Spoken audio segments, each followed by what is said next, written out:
এবারে গ্রামীণ অর্থনীতিতে আগে আমরা কৃষক বন্ধু 10,000 টাকা করে দিই, যার 1 একরের বেশি জমি আছে, যার তার অনেক কম, তারা 4,000 টাকা করে পায়। এবং আজকে ক্ষেত মজদুরটাকে সংযোজন করা হলো। এটা একটা বিরাট পদক্ষেপ। বিশেষ করে অনেকে আছে যাদের জমি নেই কিন্তু অন্যের জমিতে চাষ করে, তারা কিন্তু চাষটা করে, কিন্তু তাদের জন্য 4,000 বছরে 2,000 করে দুবারে দেওয়া হবে, রবি আর খরিফ মরশুমে, সেটাও করা হয়েছে।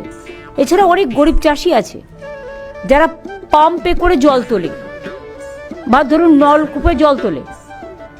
গভর্নমেন্টের খরচাটা ছিল 1,500 থেকে 2,000 টাকা মাসে, আর প্রাইভেট থেকে নিলে ওটা 2,500 3,000 টাকা হয়ে যেত। ফলে ওরা এক্সপ্লয়েটেডও হচ্ছিল, সেই জন্য তাদেরটা পুরো ফ্রি করে দেওয়া হলো, অর্থাৎ 1 পয়সাও এর জন্য দিতে হবে না।